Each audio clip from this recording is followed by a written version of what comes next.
اپنے صحابہ کو اتنا سکھلایا تھا، یہ اتنا سکھلایا تھا کہ اگر چھوٹی سی کوئی بات پیش آتی تھی تو فوراً اپنی بدعملی کی طرف نظر جاتی تھی. ایک صحابی ہے، ان کی نظر پڑی ایک عورت پر. جیسے عورت پر نظر پڑی، عورت نے کہا اسلام آ گیا ہے. کیا مطلب اسلام آ گیا؟ یہ نہیں کہا پردے کا حکم آ گیا، یہ نہیں کہا پردے کا حکم آ گیا، کہا اسلام آ گیا. اس لیے کہ وہاں اسلام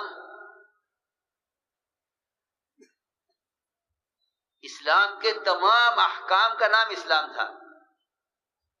تمام اسلام کے تمام جزیات، تمام احکام، چاہے وہ معاشرے کی لائن کا ہو، عبادت کی لائن کا ہو، معاملات کی لائن کا ہو، اخلاق کی لائن کا ہو، نے کہا اسلام آ گیا.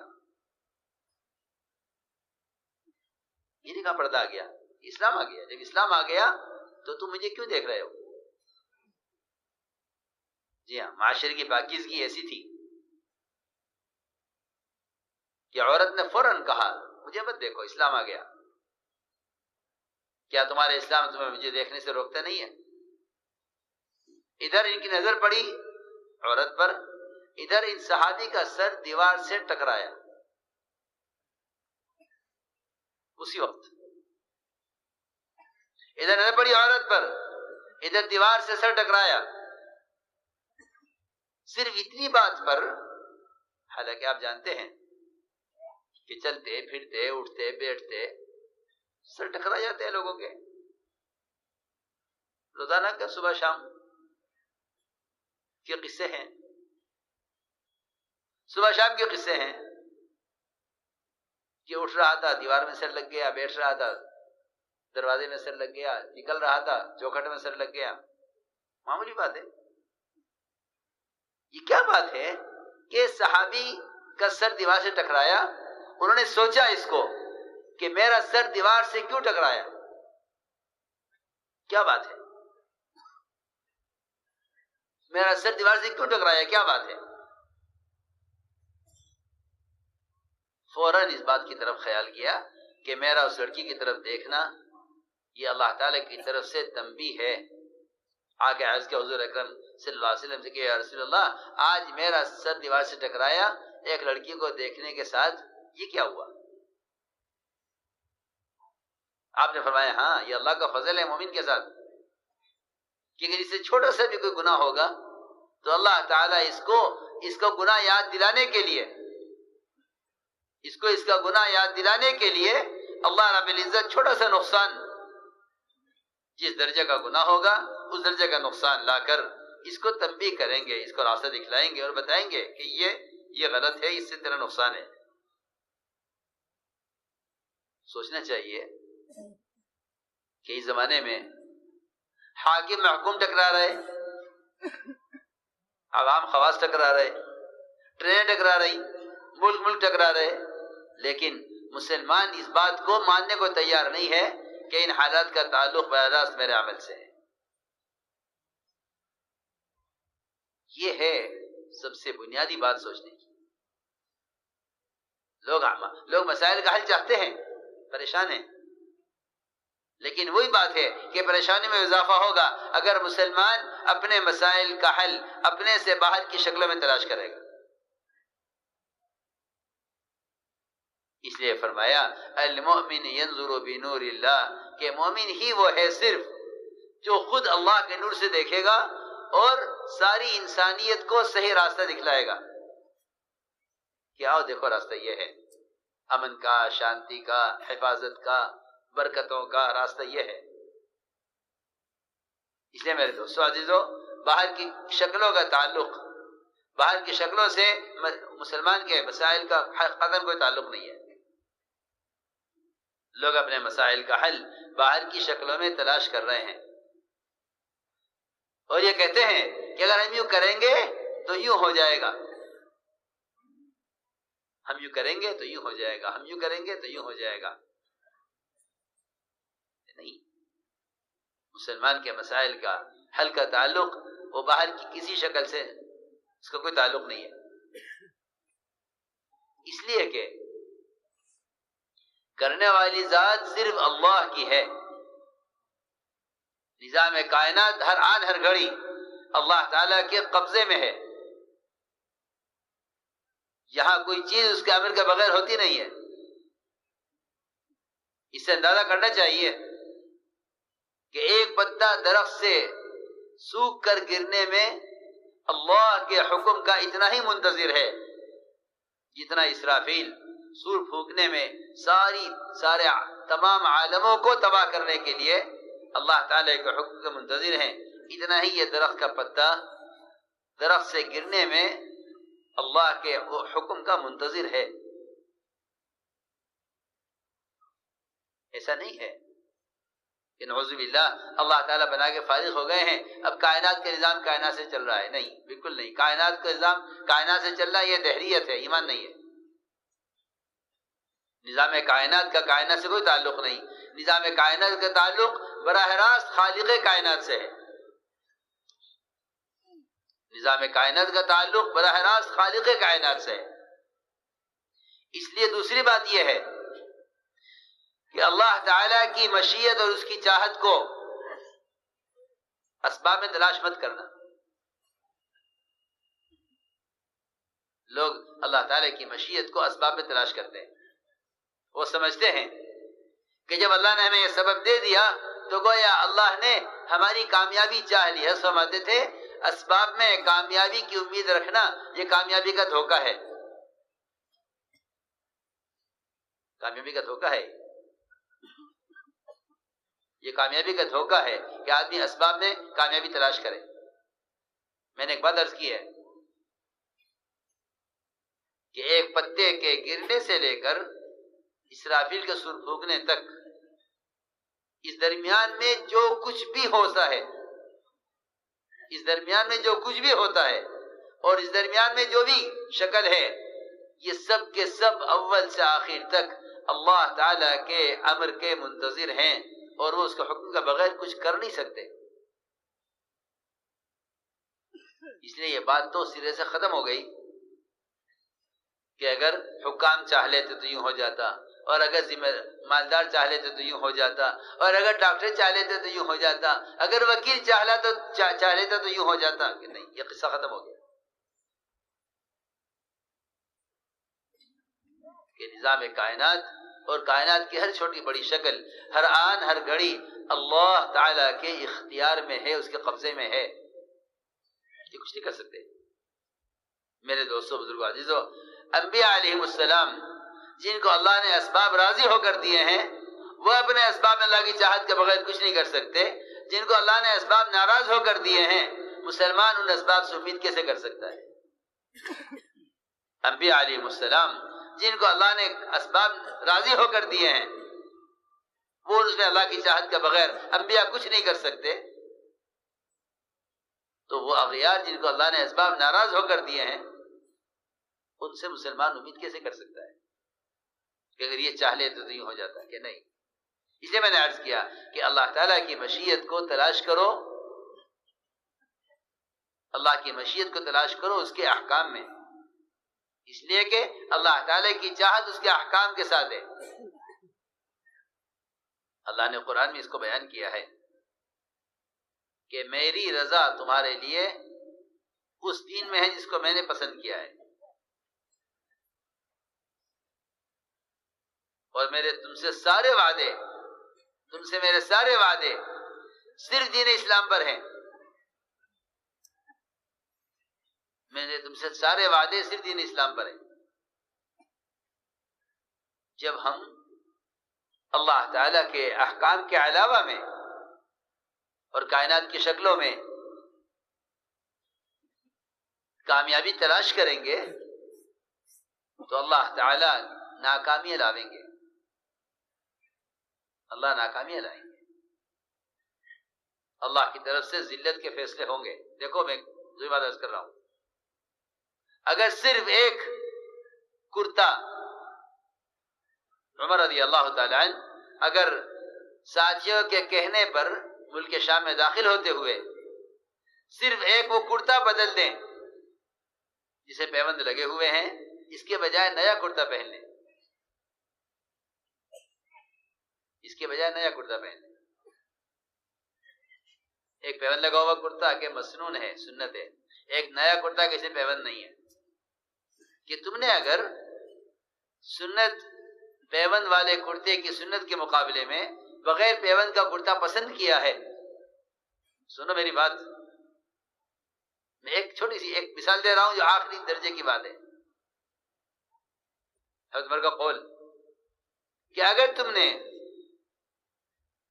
پیوند لگے ہوئے مسنون کرتے کے مقابلے میں نیا کرتا پسند کیا ہے تو حضرت فرماتے ہیں کہ اللہ تعالی ہمیں ذلیل کریں گے۔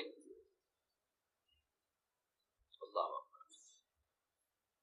اگر تمہیں اس میں عزت نظر آتی ہے کہ صاف بغیر پیوند کا کرتے میں عزت ہے اور پیوند کے کرتے میں ذلت ہے، تو حضرت فرماتے ہیں کہ اگر ہم نے اس میں عزت تلاش کی نئے کرتے میں پیوند والے کرتے کے مقابلے میں تو اللہ ہمیں ذلیل کریں گے۔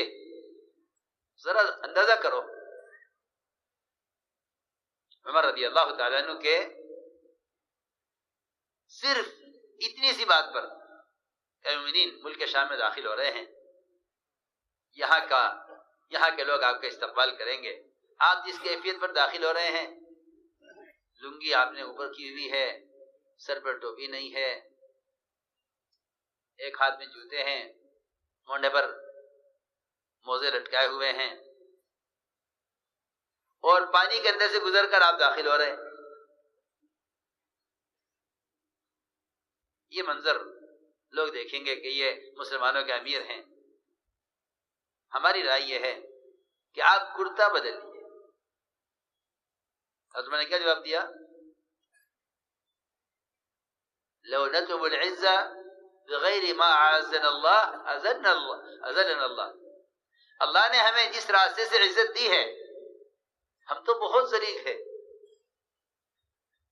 ہم تو بہت ذلیل ہے۔ اللہ نے جس راستے سے ہمیں عزت دی ہے، اگر ہم نے اس سے ہٹ کر کہیں عزت تلاش کی تو اللہ ہمیں ذلیل کریں گے۔ ذرا اندازہ کرو،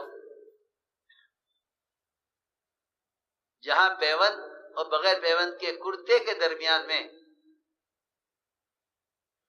یہ معلوم ہو رہا ہے کہ نہیں اس میں عزت ہے، اس میں ذلت ہے،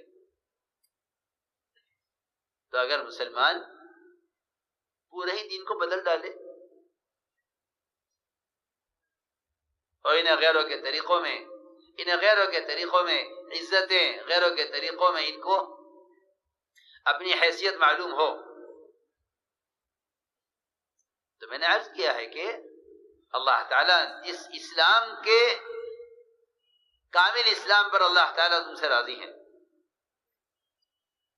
اللہ تعالیٰ کامل اسلام پر تم سے راضی ہے، اور یہ وعدہ ہے اللہ تعالیٰ کا کہ اللہ تعالیٰ تمہیں دنیا میں اس طرح وطن اور تمکن اور اقتدار اور اختیار، سنو جس طرح میں عرض کر رہا ہوں، تمہیں دنیا میں تمکن، وطن، اختیار، اقتدار سب کچھ اس شرط پر دیں گے، سب کچھ اس شرط پر دیں گے جیسے پہلوں کو دیا ہے۔ شرط یہ ہوگی کہ میری عبادت کریں گے اور میرے ساتھ کسی کو شریک نہیں کریں گے، اور یہ بھی فرمایا اسی آیت کے اندر کہ ہم تمہارے خوف کے بعد اور تمہاری خستہ حالی کے بعد ہم تمہیں عزت بھی دیں گے اور تمہیں امن بھی دیں گے، خوف تمہارے اندر سے ختم کر دیں گے۔ اس میں کیوں خائف ہے؟ یہ خائف کیوں ہے؟ اس لیے کہ جب اللہ کی ذات کے ساتھ تعلق ختم ہو جاتا ہے تو سب سے پہلے خوف پڑتا ہے، بلکہ قرآن نے تو یہاں تک کہا ہے کہ جو مسجدوں کو ویران رکھیں گے ان میں خوف پیدا کر دیں گے، ہم خوف پیدا کر دیں گے۔ میں نے عرض کیا کہ اللہ تعالیٰ کی کامیابی کا جو ضابطہ ہے، وہ کامیابی کا ضابطہ وہ پورے دین پر ہے کہ مکمل کامیابی کا وعدہ پورے دین پر ہے. تو اللہ رب العزت، تو میں نے عرض کیا کہ لوگ اللہ تعالیٰ کی مشیت کو تلاش کرتے ہیں اسباب میں، کہ اگر یہ اسباب ہوں گے تو یہ مسئلہ حل ہو جائے گا. وہ اسباب آ جاتے ہیں، پھر مسئلہ حل نہیں ہوتا، پھر کہتے ہیں یہ اسباب اور ہونے چاہیے. انہی اسباب کے بدلتے بدلتے اس کا دنیا کا وقت ختم ہو جاتا ہے. اس کا دنیا کا وقت ختم ہو جاتا ہے انہی اسباب کی تبدیلی میں. میرے دوستوں، بزرگوں، عزیزوں، حضور اکرم صلی اللہ علیہ وسلم نے سب سے پہلا کام یہ کیا، انبیاء علیہ السلام کا اجتماعی کام ہے کہ سب سے پہلے ان کے یقین کو شکلوں سے ہٹایا اور یہ سمجھایا کہ تمہارے مسائل کا حل کا تعلق ان شکلوں سے نہیں ہے، بلکہ مسائل کا حل کا تعلق اللہ سے ہے، اور اللہ تعالیٰ کی قدرت اللہ کے وعدوں کے ساتھ ہے اور وعدے حکموں کے ساتھ ہے. اسباب کے ساتھ قدرت بھی نہیں، وعدہ بھی نہیں. اسباب کے ساتھ قدرت بھی نہیں، وعدہ بھی نہیں. مسائل کا حل کا تعلق اسباب سے نہیں ہے، مسائل کا حل کا تعلق بدن سے نکلنے والے اعمال سے ہے. اور یہ بھی یاد رکھو کہ جو ناگواہ چیزیں پیش آئیں گی ان کا تعلق بھی تمہارے بدن کے اعمال سے ہے، باہر کی شکل سے کوئی تعلق نہیں. اس لیے انبیاء علیہ السلام نے سب سے پہلے آ کر اللہ کا تعارف کرایا، سب سے پہلے اللہ کا تعارف کرایا. یہ کرنے والی ذات صرف اللہ کی ہے اور اس کے کرنے کے ضابطے کائنات کی شکلیں نہیں ہیں. اس لیے یہ بات ایمان کے بالکل خلاف ہے، یہ بات ایمان کے بالکل خلاف ہے کہ مسلمان کائنات میں پیش آنے والی چیز کو کائنات سے جوڑ دے. یہ بات ایمان کے خلاف ہے، یہ بات ایمان کے خلاف ہے. سائنس کہتا ہے، سائنس سکھلاتا ہے کہ کائنات کے تغیرات کائنات سے ہیں. ایمان اس کے بالکل خلاف ہے. ایمان کہتا ہے کہ نہیں، کائنات کے تغیرات کا تعلق کائنات سے نہیں ہے، کائنات کے تغیرات کا تعلق براہ راست خالق کائنات سے ہے. جو تبدیلی ہوگی وہاں سے ہوگی، مگر جو تبدیلی ہوگی وہ تمہارے اعمال کے اعتبار سے ہوگی. جو تبدیلی ہوگی وہاں سے ہوگی، مگر جو تبدیلی ہوگی تمہارے اعمال کے اعتبار سے ہوگی. اس لیے سب سے پہلے یہ بات سیکھنی چاہیے کہ لا الہ الا اللہ، اس کا سب سے پہلا تقاضا یہ ہے اور اس کا سب سے پہلے مفہوم یہ ہے کہ نظام کائنات کی کسی ایک شکل کا دوسری شکل سے کوئی تعلق نہیں ہے.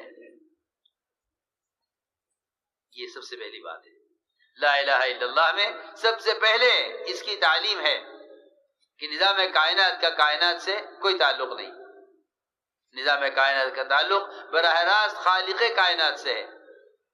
اور یہ بات یاد رکھو کہ خالق کائنات سے فائدہ اٹھانے کے لیے کائنات کا یقین نکلنا شرط ہے. فرماتے تھے خالق کائنات سے فائدہ اٹھانے کے لیے کائنات کا یقین نکلنا شرط ہے. جن کے دلوں میں کائنات کا یقین ہے وہ قدرت سے استفادہ نہیں کر سکتے.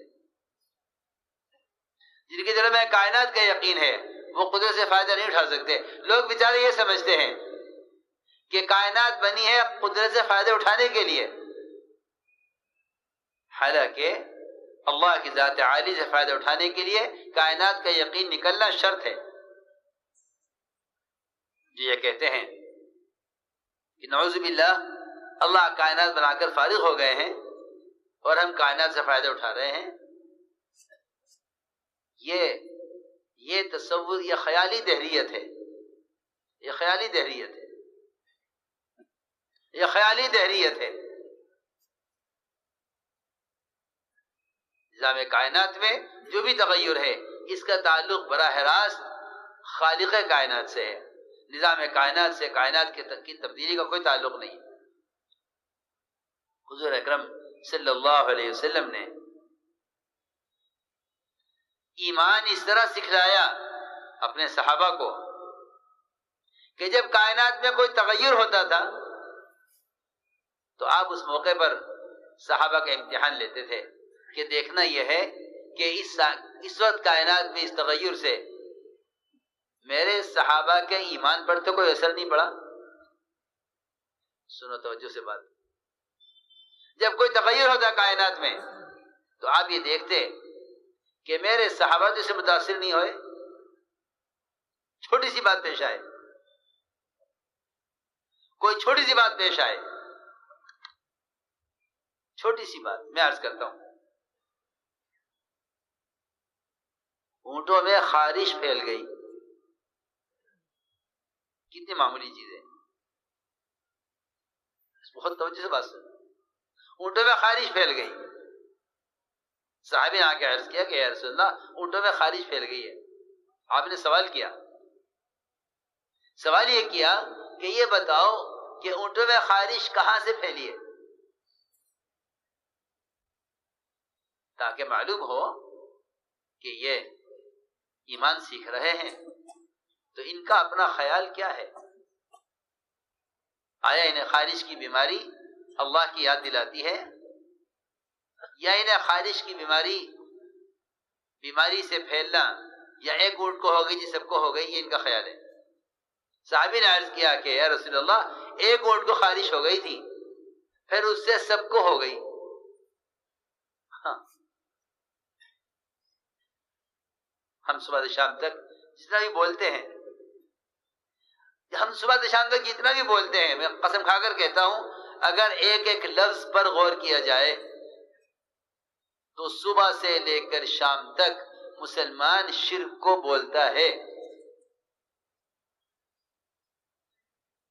جی ہاں, اگر غور کیا جائے صبح سے لے کر شام تک, اگر غور کیا جائے. مولانا صاحب رحمۃ اللہ علیہ اس کوشش میں تھے کہ اس دعوت کی نقل و حرکت اور محنت سے کم ایمان والا اس پر آ جائے کہ اگر ایک کی زبان سے کوئی ایسا لفظ نکلے جس سے اللہ کے غیر سے ہونے کی بو آتی ہو تو دوسرا فوراً ٹوک دے کہ نہیں غلط کہہ رہے ہو, غلط کہہ رہے ہو. ایسا نہیں ہے, اللہ کرنے والے ہیں. فرماتے تھے مولانا صاحب والے, میرا دل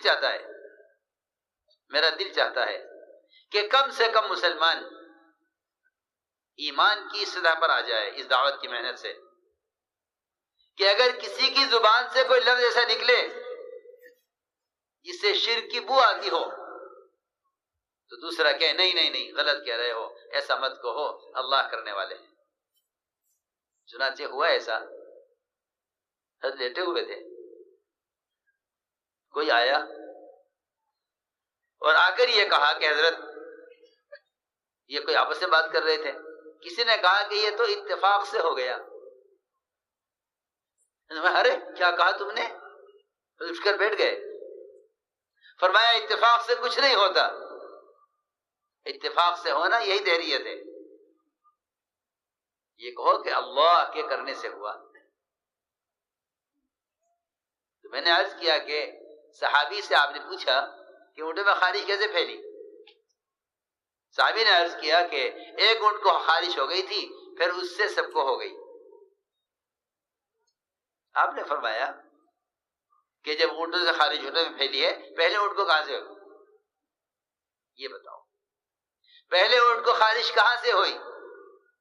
اگر اونٹوں سے خارش پھیلی ہے اونٹوں میں, پہلے اونٹ کو کہاں سے خارش ہوئی؟ یہ سمجھانے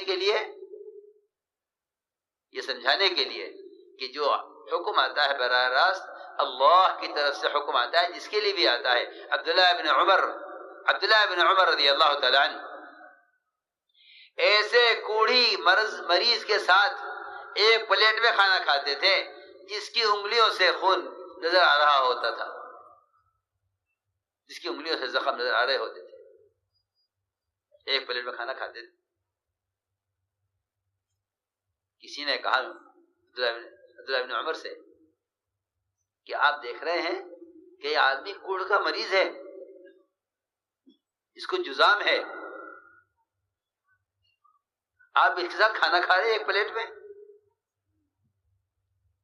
میں یقینی طور پر عرض کر سکتا ہوں کہ اگر مسلمان میں ایمان آ جائے تو پھر مسلمان میں آپس کی محبتیں بھی آ جائیں. جی ہاں، اچھوت بنایا ہے مسلمان کو شرک نے. ایمان آئے گا تو آپس کی محبتیں بھی آئیں گی، اس لیے کہ اللہ رب العزت نے بے غرض محبت کا وعدہ جو کیا ہے قرآن میں وہ ایمان اعمال صالحہ پر کیا ہے. ان الذین آمنوا وعملوا الصالحات سیجعل لهم الرحمن ودا. ود کہتے ہیں بے غرض محبت کو، کہ اگر ایمان اعمال صالحہ پر آ جائے تو ہم ان کے درمیان ایسی محبت پیدا کریں گے کہ یہ اپنے پرائی کی تمیز ان میں سے ختم ہوگی. اپنے پرائی کی تمیز ختم ہوگی. یہ ایک پلیٹ میں ساتھ کھانا کھائیں گے، یہ ایک پلیٹ میں ساتھ کھانا کھائیں گے، ان کے اپنے پرائی کی تمیز ختم ہو جائے گی. اور اگر ایمان ہمارے ساتھ پر نہ آئیے تو ان میں، ان کے خاندانوں میں، ان کے قبیلوں میں، ان کے علاقوں میں وہ خریزیاں ہوں گی کہ ایک دوسرے کے خون کے پیاسے بنیں گے اور دنیا میں بدامنی پھیلے گی. دنیا بدامنی پھیلے گی. وجہ اصل یہ ہوگی کیونکہ بے غرض محبت کا جو وعدہ ہے وہ صرف ایمان اعمال صالحہ پر ہے. ان الذین آمنوا وعملوا الصالحات سیجعل لهم الرحمن ودا. ود کہتے ہیں بے غرض محبت کو. جو محبت غرض والی ہوتی ہیں وہ نفرتیں پیدا کرتی ہیں، اور جو محبت بے غرض ہوتی ہیں وہ محبتیں پیدا کرتی ہیں. جی ہاں، میں نے عرض کی ایک بات کہ کوڑ کے مریض کے ساتھ ایک پلیٹ میں کھانا کھا رہے تھے. جی ہاں، کہ کیوں؟ اللہ کا حکم، اس بیماری کا حکم اللہ کا اس کے لیے، میرے لیے نہیں ہے. اور جب میرے لیے حکم آئے گا اللہ کا تو میں تنہا کھانا کھا کر بھی اس بیماری سے نہیں بچ سکوں گا. بیماری کا حکم اس کے لیے، میرے لیے نہیں ہے. ہمیں اسباب نے اللہ سے بدگمان کر دیا. اسباب نے اللہ سے بدگمان کر دیا. ہم ہر چیز کے وجود میں آنے کو اللہ کے غیر پر محمول کیے ہوئے ہیں. جو چیز بھی ہوتی ہے اس کے ہونے کو اللہ کے غیر پر محمول کیے ہوئے ہیں. اس سے یہ ہوگا، اس سے یہ ہوگا، اس سے یہ ہوگا، اس سے یہ ہوگا. یہ کہنا کہ اس سے یہ ہوگا اور یہ کہنا کہ اللہ سے نہیں ہوگا، ان دونوں میں فرق کیا ہے؟ دونوں میں فرق کیا ہے؟ یہ کہنا یہ کریں گے، یہ کہنا کہ اللہ سے نہیں ہوگا، فرق کیا ہے؟ فرق کیا ہے دونوں؟